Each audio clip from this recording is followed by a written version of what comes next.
ಆತ್ಮೀಯ ಬಂಧುಗಳೇ, ಶ್ರೀಮದ್ ಭಗವದ್ಗೀತೆ ತತ್ವ ವಿವೇಚನೆ ಟೀಕಾ ಅಧ್ಯಾಯ 3 ಕರ್ಮಯೋಗ. ಇದರಿಂದ 29ನೇ ಶ್ಲೋಕವನ್ನು ತಿಳ್ಕೊಳ್ತಾ ಇದ್ವಿ. ಓದ ಭಾಗದಲ್ಲಿ ನಾವು ಪ್ರಕೃತಿ ಗುಣ ಸಮ್ಮೂಢಾಹ ಅನ್ನೋದು ಯಾರಿಗೆ ಹೇಳ್ತಾ ಇದ್ದಾರೆ, ಮತ್ತೆ ಅವರು ಗುಣಗಳಲ್ಲಿ ಮತ್ತೆ ಕರ್ಮಗಳಲ್ಲಿ ಆಸಕ್ತರಾಗಿರ್ತಾರೆ ಅಂತ ಹೇಳ್ತಾ ಇದ್ದಾರಲ್ಲ, ಅದರ ಅರ್ಥ ಏನು, ಅದರ ಬಗ್ಗೆ ಎಲ್ಲ ನಾವು ಡೀಟೇಲ್ ಆಗಿ ತಿಳ್ಕೊಂಡ್ವಿ. ಈಗ ಪ್ರಶ್ನೆ ಏನು ಅಂತಂದ್ರೆ, ತಾನ್ ಅನ್ನೋ ಪದದ ಸಹಿತ ಕೃತ್ಸ್ನ ವಿಧಃ ಮತ್ತೆ ಮಂದಾನ್ ಅನ್ನುವಂಥ ಪದಗಳನ್ನ ಯೂಸ್ ಮಾಡಿ ಯಾವ ಭಾವವನ್ನ ಇಲ್ಲಿ ತೋರಿಸ್ತಾ ಇದ್ದಾರೆ, ಯಾಕೆ ಈ ಪದಗಳನ್ನ ಯೂಸ್ ಮಾಡಿದ್ದಾರೆ ಅಂತ ಅಂದ್ಬಿಟ್ಟು. ಅಂದ್ರೆ ಇಲ್ಲಿ ಅಕೃತ್ಸ್ನ ವಿಧಃ ಅಂತ ಹೇಳಿದಾರಲ್ಲ, ಅಕೃತ್ಸ್ನ ವಿಧಃ ಅಂತಂದ್ರೆ ಏನು ಪೂರ್ತಿಯಾಗಿ ತಿಳ್ಕೊಳ್ದೆ ಇರೋನು, ಮಂದಾನ್ ಅಂದ್ರೆ ಮಂದ ಬುದ್ಧಿ ಇರೋವಂಥವನು ಅಂತ ಅರ್ಥ. ಇದನ್ನ ಯಾಕೆ ಯೂಸ್ ಮಾಡಿದ್ದಾರೆ ಅಂತ ಪ್ರಶ್ನೆ ಕೇಳ್ತಾ ಇದ್ದಾರೆ.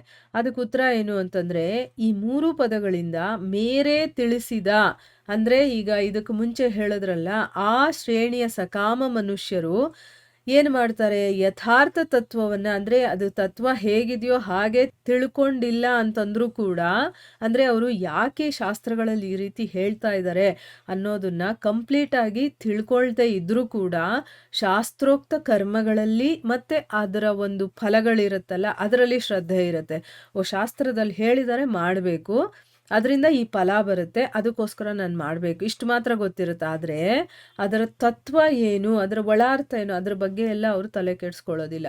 ಅವ್ರಿಗೇನು, ಶಾಸ್ತ್ರಗಳಲ್ಲಿ ಹೇಳಿದರೆ ನಾವು ಮಾಡಬೇಕು, ಅಷ್ಟು ಮಾತ್ರ ಭಯ ಭಕ್ತಿ ಅನ್ನೋದು ಶ್ರದ್ಧೆ ಅದೆಲ್ಲ ಇರುತ್ತೆ. ಅಂದರೆ ಅಷ್ಟಾದರೂ ಅವರು ಕರ್ಮಗಳಲ್ಲಿ ಮತ್ತು ಅದರ ಫಲದಲ್ಲಿ ಶ್ರದ್ಧೆ ಇಟ್ಟಿರುವಂಥ ಕಾರಣ ಸ್ವಲ್ಪ ಮಟ್ಟಿಗಾದರೂ ಅವರು ತಿಳ್ಕೊಳ್ತಾರೆ. ಹೇಳಿದ್ರೆ ಈಗ ಯಾರಾದರೂ ಇದನ್ನ ಮನೇಲಿ ಮಾಡು ಅಂದರೆ ಮಾಡಲ್ಲ. ಅದೇ ಯಾರಾದರೂ ಗುರುಗಳು ಅಥವಾ ಪುರೋಹಿತರು, ಈ ನೋಡು ನಿನಗೆ ಈ ಥರ ಗ್ರಂಥಗಳಲ್ಲಿ ಹೇಳಿದ್ದಾರೆ, ನೀನು ಇದನ್ನು ಮಾಡಿದ್ರೆ ನಿಂಗೆ ಒಳ್ಳೇದಾಗುತ್ತಪ್ಪ, ಮಾಡು ಅಂದರೆ ಅವ್ರು ಮಾಡ್ತಾರೆ. ಆಯಿತಾ? ಅದಕ್ಕೋಸ್ಕರನೇ ಅಧರ್ಮವನ್ನು ಧರ್ಮ ಮತ್ತು ಧರ್ಮವನ್ನು ಅಧರ್ಮ ಅಂತ ತಿಳ್ಕೊಂಡು ಮನಸ್ಸಿಗೆ ಬಂದ ಹಾಗೆ ಆಚರಣೆ ಮಾಡುವಂಥ ತಾಮಸಿ ಪುರುಷರಿಗಿಂತ ಅವರು ತುಂಬ ಒಳ್ಳೆಯವರು. ಅಂದರೆ ಅವರಿಗೆ ಧರ್ಮ ಗ್ರಂಥಗಳಲ್ಲಿ ಏನು ಹೇಳಿದಾರೋ ಅದನ್ನು ಅವ್ರು ಮಾಡೋದಕ್ಕೆ ರೆಡಿ ಇರ್ತಾರೆ, ಮತ್ತು ಅದರಲ್ಲಿ ಶ್ರದ್ಧೆ ಕೂಡ ಇರುತ್ತೆ. ಆದರೆ ತಾಮಸಿಗರು ಹೆಂಗೆ ಅಂದರೆ, ತಮಗೆ ಹೆಂಗೆ ಬೇಕೋ ಹಂಗೆ ತಿರುಗಿಸ್ಕೊಳ್ತಾರೆ. ಅದು ಮಾಡೋದಕ್ಕೆ ತೊಂದರೆ ಅಂತಂದ್ಬಿಟ್ಟು ಅದು ಹೆಂಗೆ ಮಾಡಿದ್ರು ಆಗುತ್ತೆ, ಹಂಗೆ ಮಾಡಿದ್ರು ಆಗುತ್ತೆ ಅಂತ ಧರ್ಮವನ್ನು ಅಧರ್ಮ ಅಂತ ತಿಳ್ಕೊಳ್ತಾರೆ, ಅಧರ್ಮವನ್ನು ಧರ್ಮ ಅಂತ ತಿಳ್ಕೊಂಡು ಅವ್ರ ಮನಸ್ಸಿಗೆ ಬಂದಂತೆ ಆಚರಣೆ ಮಾಡ್ತಾರೆ. ಆದರೆ ಅವರು ಆ ರೀತಿ ಅಲ್ಲ, ಅವ್ರು ಇವರಿಗಿಂತ ತುಂಬ ಒಳ್ಳೆಯವರು. ಅವರು ಕಂಪ್ಲೀಟಾಗಿ ಬುದ್ಧಿಹೀನರಲ್ಲ, ಸ್ವಲ್ಪ ಬುದ್ಧಿ ಇದೆ ಅವರಿಗೆ. ಅದಕ್ಕೋಸ್ಕರನೇ ಅವರ ಕರ್ಮಗಳ ಫಲ ಪರಮಾತ್ಮ ಪ್ರಾಪ್ತಿಯಾಗಿರದೆ ನಾಶಯುಕ್ತ ಭೋಗಗಳನ್ನು, ಅಂದರೆ ಏನು, ಯಾವಾಗಲೂ ಅದು ನಾಶ ಆಗುವಂಥ ಭೋಗಗಳು. ಈಗ ಭಗವಂತನ ಪ್ರಾಪ್ತಿ ಅಂತಂದರೆ ಅದು ಶಾಶ್ವತವಾಗಿ ನಮಗೆ ಆನಂದ ಕೊಡುತ್ತೆ, ಶಾಶ್ವತವಾಗಿ ನಮ್ಮ ಹತ್ರ ಇರುತ್ತೆ, ನಾಶ ಆಗೋದಿಲ್ಲ. ಆದರೆ ಈ ಜಗತ್ತಲ್ಲಿ ಅಥವಾ ಇದರಿಂದ ಊರ್ಧ್ವ ಲೋಕಗಳು ಏನಿದೆಯೋ ಅಲ್ಲಿಗೆ ಹೋಗಬೇಕು ಅಂತ ನಮ್ಮ ಮನಸ್ಸಲ್ಲಿದ್ದರೂ ಕೂಡ ಅದಕ್ಕೆ ನಾವು ಎಷ್ಟೇ ಮಾಡಿದ್ರೂ ಕೂಡ ಅದು ಒಂದಲ್ಲ ಒಂದು ದಿವಸ ಅದು ನಾಶ ಆಗುವಂಥದ್ದೇ. ಆದರೆ ಅವ್ರಿಗೆ ಗೊತ್ತಿಲ್ಲ. ಆದರೆ ಅದನ್ನು ಪಡೆಯೋದೇ ಅವರಿಷ್ಟ, ಭಗವಂತನ ಪ್ರಾಪ್ತಿ ಅಲ್ಲ ಅನ್ನೋದನ್ನು ಹೇಳೋದಕ್ಕೋಸ್ಕರ ಈ ರೀತಿ ಹೇಳಿದ್ದಾರೆ. ಅಂದರೆ ಅಂಥ ಮಂದಬುದ್ಧಿಗಳಿಗೆ ಹೇಳಕ್ಕೆ ಹೋಗಬಾರ್ದು ಅನ್ನೋ ರೀತಿಯಲ್ಲಿ ಹೇಳಿರುವಂಥದ್ದು. ಈಗ ಮುಂದಿನ ಪ್ರಶ್ನೆ ಏನು ಅಂತಂದರೆ, ಕೃತ್ಸ್ನವಿತ್ ಅನ್ನುವಂಥ ಪದ ಯಾರ ವಾಚಕವಾಗಿದೆ, ಯಾರಿಗೋಸ್ಕರ ಕೃತ್ಸ್ನವಿತ್ ಅನ್ನುವಂತಹ ಒಂದು ಪದವನ್ನು ಯೂಸ್ ಮಾಡಿದ್ದಾರೆ, ಮತ್ತು ಅವರು ಅಜ್ಞಾನಿಗಳನ್ನು ವಿಚಲಿತಗೊಳಿಸಬಾರ್ದು ಅಂತ ಹೇಳಿದಾರಲ್ಲ, ಅದಕ್ಕೆ ಅರ್ಥ ಏನು ಅಂತ ಇಲ್ಲಿ ಕೇಳ್ತಾ ಇದ್ದಾರೆ.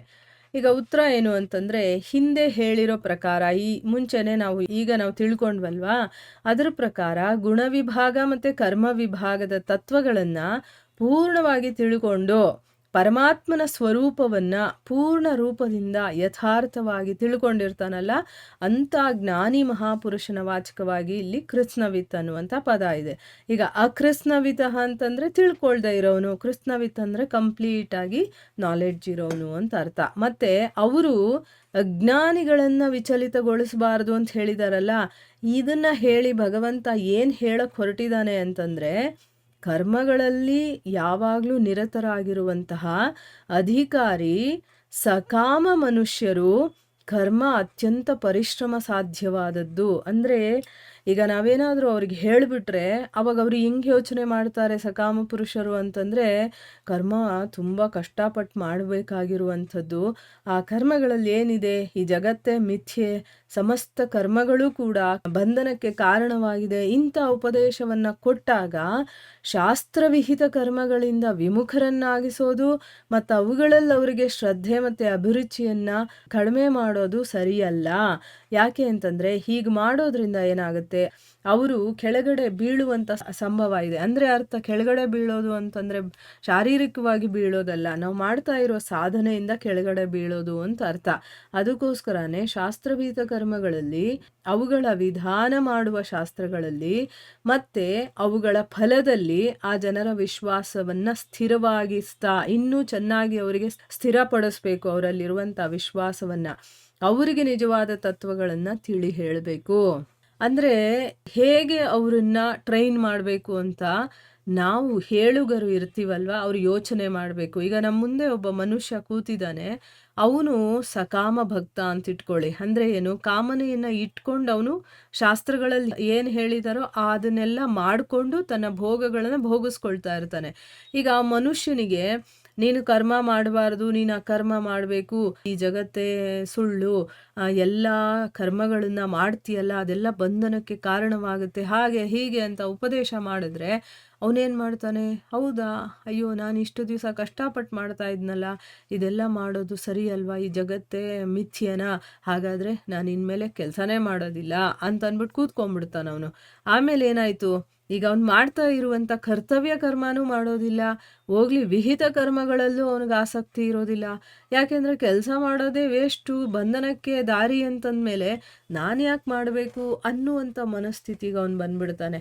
ಅದರಿಂದ ನಮ್ಮ ಮುಂದೆ ಕೂತಿರುವಂಥ ವ್ಯಕ್ತಿಯ ಮನಸ್ಥಿತಿಯನ್ನು ಅರ್ಥ ಮಾಡಿಕೊಂಡು ಅವನು ಯಾವ ಸ್ಟೇಜಲ್ಲಿದ್ದಾನೆ ಅದನ್ನು ಅರ್ಥ ಮಾಡ್ಕೋಬೇಕು. ಈಗ ನಾನು ಉಪದೇಶ ಇಷ್ಟು ಸ್ಟ್ರಾಂಗಾಗಿ ಕೊಟ್ಟರೆ ಅವನು ತಗೊಳ್ಳೋ ಅಷ್ಟು ರೆಡಿ ಇದ್ದಾನಾ ಅಂತ ನೋಡಬೇಕು. ಇಲ್ಲ ಅವನ ಮನಸ್ಸಿಗೆ ಹೇಗೆ ಅದನ್ನು ಚೇಂಜ್ ಮಾಡೋದಕ್ಕೆ ನಂಗೆ ಸಾಧ್ಯ ಆಗತ್ತೆ, ಆ ರೀತಿಯ ಆ ಮನುಷ್ಯನನ್ನು ಸ್ವಲ್ಪ ಸ್ಟಡಿ ಮಾಡಿ ಅವನಿಗೆ ಯಾವ ರೀತಿ ಹೇಳಿದ್ರೆ ಸರಿ ಹೋಗುತ್ತೋ ಅದನ್ನು ನೋಡಿಕೊಂಡು ನಿಧಾನವಾಗಿ ಅವನನ್ನು ಸ್ಟೆಪ್ ಬೈ ಸ್ಟೆಪ್ಪು ಮೇಲಕ್ಕೆ ಕರ್ಕೊಂಬರ್ಬೇಕು. ಆಯಿತಾ, ಈಗ ಮಾಡ್ತಾ ಇರೋದು ಮಾಡಲಿ, ಅದ್ರ ಜೊತೆಗೆ ಇದನ್ನು ಸೇರಿಸ್ಕೋ, ಈ ರೀತಿ ಮಾಡು, ಇವಾಗ ಈ ರೀತಿ ಮಾಡ್ತಾ ಇದೆಯಲ್ವ ಈ ರೀತಿ ಮಾಡು. ಅಂದರೆ ಅವನ ಮನಸ್ಸಿನ ಒಂದು ಸ್ಥಿತಿ ಇದೆಯಲ್ಲ ಅದನ್ನು ಚೇಂಜ್ ಮಾಡುವಂಥ ಪ್ರಯತ್ನ ಮಾಡಬೇಕೇ ಹೊರತು ಅವನಲ್ಲಿ ಶ್ರದ್ಧೆ ಹೋಗೋ ಥರ, ವಿಶ್ವಾಸ ಹೋಗೋ ಥರ ನಾವು ತತ್ವಗಳನ್ನು ಹೇಳಕ್ಕೆ ಹೋಗಬಾರ್ದು.